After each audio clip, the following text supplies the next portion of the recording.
राजस्थान का मंत्रिमंडल भाजपा को लोकसभा के भंवर में कितना पार लगा पाएगा? पिछले कुछ दिनों से राजस्थान की सियासत सुलगते ही आंगन में शनिवार को ख्वाबों की ऐसी बारिश हुई कि कहीं कोपले महक उठी तो कई नए नवेले पत्ते निकल आए हैं। मंत्रिमंडल के लिए चुने गए चेहरों में आखिर उस किस्म की हकीकत तारी हो गई कि इतने इंतजार के पीछे क्या वजह थी और क्या खौफ थे। इसे खौफ न भी कहे तो एक सजगता भी मान सकते हैं। विधानसभा चुनावों से शुरू होने से पहले भाजपा को हिंदुत्व कार्ड का बरक्स मूल ओबीसी के समर्थन में एक आवाज देश के कई कोनों में प्रबल वेग गूंज रही थी।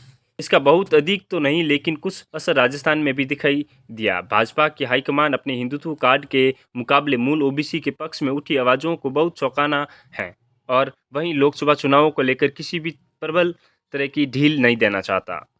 चुनाव और जातिकरण समीकरण जो आखिर राजस्थान में काम कर गए।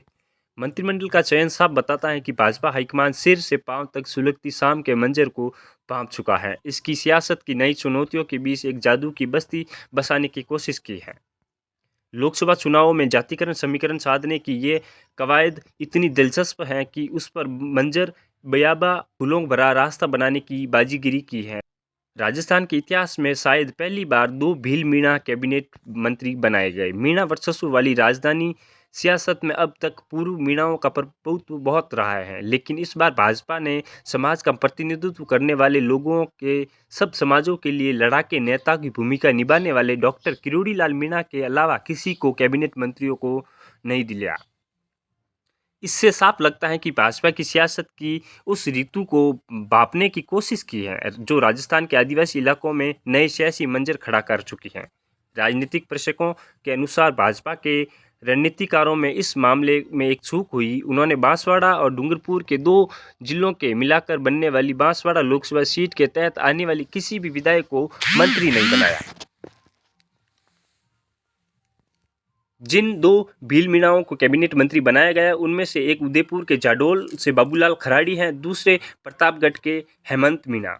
भील मीणाओं से बहुल दो जिलों की 8 विधानसभाओं को देखते हुए अनदेखी एक तरह का जोखिम भी हो सकता है, लेकिन क्योंकि इस इलाके में भारतीय आदिवासी पार्टी और भारतीय ट्राइबल पार्टी अपना प्रभाव बढ़ाती जा रही है, क्योंकि इस बार वहां से 3 विधायक जीत के आए हैं, जो कि पहली बार भारतीय आदिवासी पार्टी अपना चुनाव लड़ा और 3 विधायक बनाए हैं उन्होंने। इन हालातों में बरसों अनुसूचित जातियां और अन्य पिछड़ा वर्ग के मूल जातियां प्रदेश की सत्ता के जाटों, राजपूतों और ब्राह्मणों का वर्चस्व देखकर अपनी आस्तीनें भिगोती रही हैं।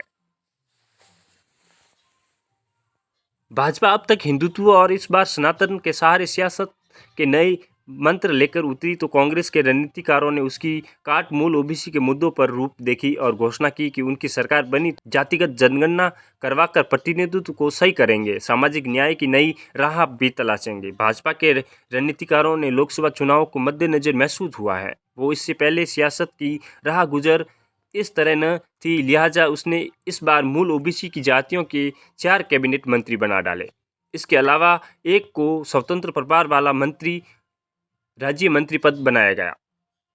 इसके अलावा एक को स्वतंत्र प्रभाव वाला राज्य मंत्री बनाया गया, जो सटे विधायक को राज्य मंत्री का दर्जा दिया गया। इस तरह भाजपा के राजनीतिकों ने कल भी पटेल, रावत, माली, कुंभावत, धाकड़ और देवासी जैसे समाजों को प्रतिनिधित्व देकर उपेक्षित मूल ओबीसी संबंधी जातियों के बिखरे गांव में नई मौज उतारने की कोशिश की है।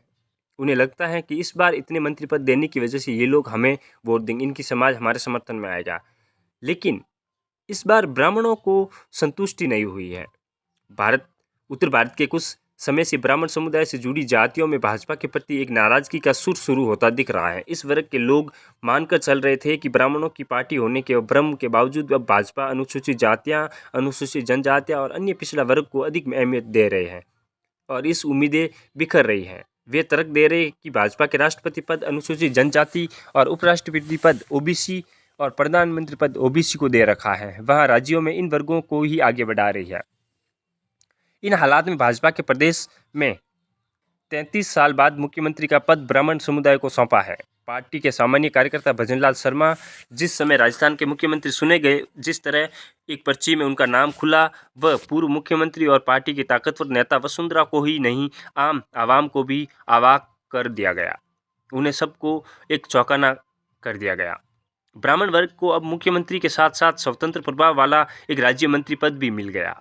भाजपा के रणनीतिकारों ने ऐसी जातिगत समुदायों को बहुत अच्छी तरह भांपते हुए, जिसमें से जड़ें इतनी गहरी हैं कि कई सियासी आंधियों को जद में आने पर भी उनके रिश्ते ये नहीं बिखरे। प्रेक्षक मानते हैं कि भाजपा रणनीतिकार इन जातियों की मजबूरियों का फायदा उठाना चाहते हैं और वो जानते हैं। इस मंत्रिमंडल में भी ये बात साफ दिखाई दे रही है। राजपूत समाज की दिया कुमारी को उप मुख्यमंत्री पद दिया गया, तो 2 ही कैबिनेट मंत्री भी राजपूतों और गुर्जरों के प्रतिनिधित्व की बात करते हैं। राजपूत बहुल जिलों में सीटों में किसी भी प्रतिनिधित्व नहीं मिलने की कुछ निराशा भी है, लेकिन अभी तो ये सियासत में सब कुछ बाग बाग दिख रहा है। जयपुर के राजभवन में जिस समय शपथ ग्रहण पूरा हुआ, एक राजनीतिक प्रेक्षक छुटकी ले रहे थे। कुछ जातियां भाजपा की कूद कूद कर वोट दे रही थी। उन्हें मंत्रिमंडल में अपना प्रतिनिधित्व देखने के लिए बहुत ऊर्जा कूदना पड़ेगा और फिर भी शायद वे दिखे। गुर्जर समाज के नेता कांग्रेस के युवा नेता सचिन पायलट की अपेक्षा का हवाला देकर कांग्रेस के खिलाफ और भाजपा के पक्ष में वोट देने की बात करते हुए बहुत जगहों पर चुनावों के दौरान देखे गए थे, लेकिन इस समाज के एक ही मंत्री पद मिला और वह भी राज्य मंत्री। गुर्जरों की राह पर बिश्नोई समाज भी, इस समुदाय के भी एक मंत्री पद मिला और वह भी राज्य मंत्री का। भाजपा की वैचारिक आबोताब में वैश्य समुदाय को भी माना जाता है। इस समुदाय को राज्य मंत्री पद का पद मिला है। प्रेक्षक कह रहे हैं कि गुर्जरों, वैश्यों और कुछ अन्य समुदायों की बेहतर स्थिति तो झट दिख रहे हैं। इस पर समुदायों को स्वतंत्र प्रभाव वाला राज्य मंत्री पद मिला है, साथ ही बिना चुनाव जीते ही। गंगानगर जिले के श्रीकरणपुर सीट से चुनाव लड़ रहे अपने उम्मीदवार सुरेंद्र पाल सिंह टीटी को अभी से मंत्री में ले लिया और शपथ भी दिला दी। इस सीट पर कांग्रेस नेता गुरमीत सिंह कुन्नर की मृत्यु हो गई थी, तो मतदान टल गया और कांग्रेस का उम्मीदवार नए चेहरे में तय हुआ। ये 5 जनवरी को मतदान है, लेकिन पार्टी ने एक बड़ा दांव खेलते हुए टीटी को चुनाव प्रचार में बुलाकर शपथ दिला दी। अब इस पर कांग्रेस और भाजपा नेताओं के बीच विवाद हो रहा है। कांग्रेस के नेता और पूर्व मुख्यमंत्री अशोक गहलोत, पार्टी प्रदेश अध्यक्ष गोविंद सिंह डोटासरा और पार्टी के समय भाजपा के प्रमुख नेता राजेंद्र सिंह राठौर ने कांग्रेस की नेताओं की इन शिकायतों के आधारहीन बताया कि ये तर्क दिया है कि संवैधानिक प्रावधानों के अनुसार कोई भी पात्र नेता मंत्री बनने के बाद 6 माह तक कभी चुनाव में जीत कर आ सकता है। प्रदेश के लोकसभा की 25 सीटों पर जीत की कोशिशों के तहत जाट समाज के 4 मंत्री पद दिए गए हैं। इनमें से 2 कैबिनेट मंत्री और एक स्वतंत्र प्रभाव राज्य मंत्री और मंत्री दिए गए हैं। अनुसूचित जाति के 3 विधायकों में मंत्री बनाया गया है, उप मुख्यमंत्री और कैबिनेट मंत्री और 1 राज्य मंत्री। इनमें से जातिगत संतुलन रखने की कोशिश की गई है। उप मुख्यमंत्री भैरवा है, तो कैबिनेट मंत्री खटीक और राज्य मंत्री मेघवाल। केवल 2 ही महिला चेहरे क्यों? भाजपा संसद में 33% महिलाओं का आरक्षण का समर्थन करती हैं, लेकिन राज्य सरकार में केवल 2 ही महिलाओं मौजूद है। उप मुख्यमंत्री दिया कुमारी के अलावा मंजू बागमारे को राज्य मंत्री बनाया गया है, लेकिन सियासत में बहुत बड़े साज में कई बार उन्हें मंत्रिमंडल का विस्तार कर इस कवायद में 25 में से 7 लोकसभा क्षेत्रों के प्रतिनिधित्व को नहीं मिलना कुछ ऐसी ही नजीर है। राज्य के 18 जिलों को प्रतिनिधित्व नहीं मिला। इन इलाकों की सियासत हाथों में मेहंदी फीकी पड़ रही है, आंखों का काजल गीलेपन और चेहरे में साफ नजर आ रहा है। मंत्रिमंडल के भीतर मदमाती पवन में उड़ता सुकून एक आंचल के लहरा रहा है। वह यह है कि पहली बार किसी भी मंत्रिमंडल को उच्च जातियों के बजाय अनुसूचित जाति और प्रतिनिधि कहीं अधिक शिक्षित हैं।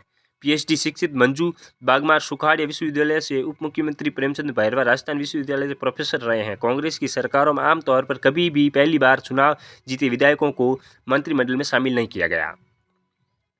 मंत्रिमंडल के विस्तार में विश्लेषण के कुछ कह रहे नेता कहते हैं कि हमारे लोग स्वयं रास्ते के हीरों को भी पत्थर के बूत मानकर छोड़ते रहे हैं, और ये एक बार फिर चुनाव में 17 नए शहरों को मंत्रिमंडल में जगह दी है। यही नहीं, पहली बार वाले अमान शहरों को भी मुख्यमंत्री बना दिया है।